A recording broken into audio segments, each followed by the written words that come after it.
Welcome. This is the Horror Club India.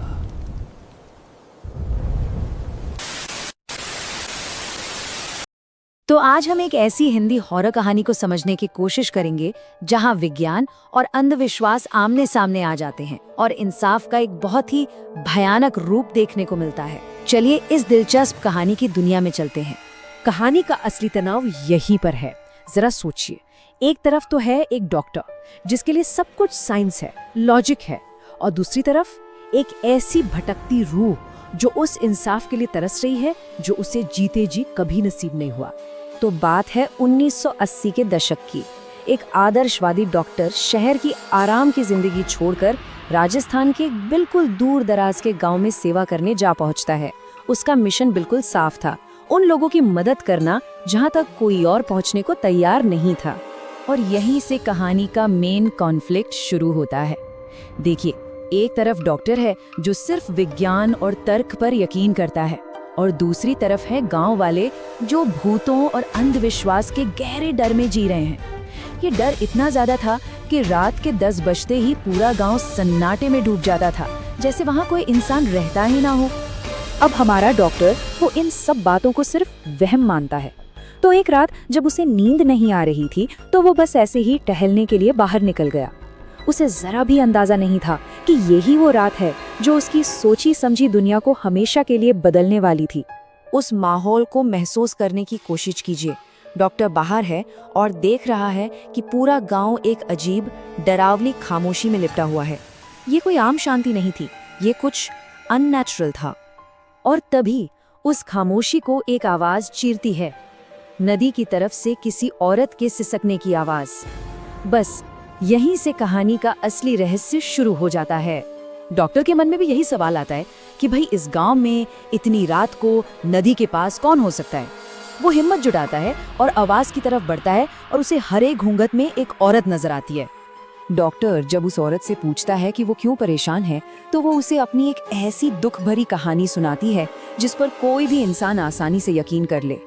वो औरत बताती है कि उसके पति ने उसे धोखा दिया, घर में सौतन ले आया और उसे घर से बाहर निकाल दिया, और अब उसके पास अपनी जान देने के अलावा कोई और रास्ता नहीं बचा है।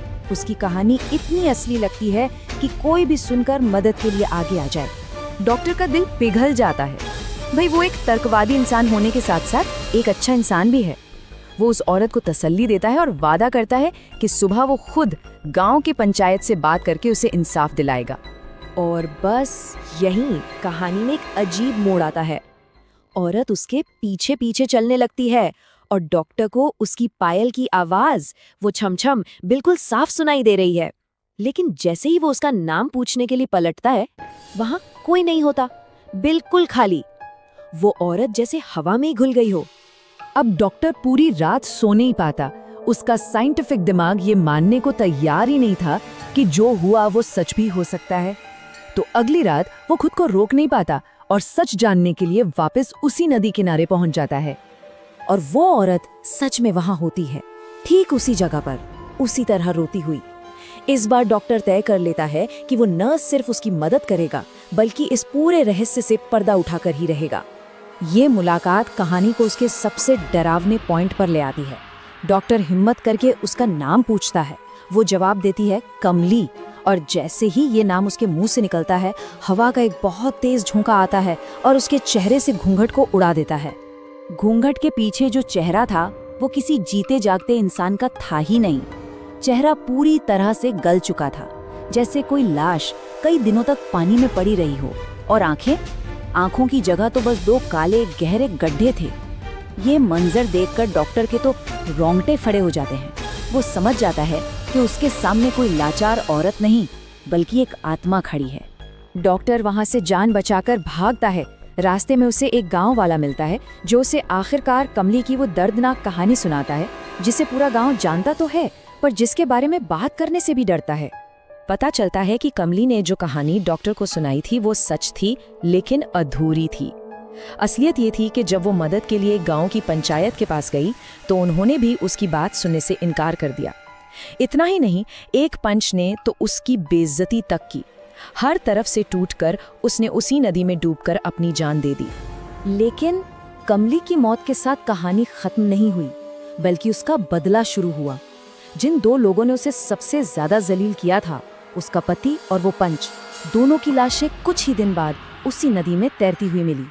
और बस यहीं से गांव में कमली के भूत की दहशत फैल गई। लेकिन रुकिए, कहानी अभी बाकी है।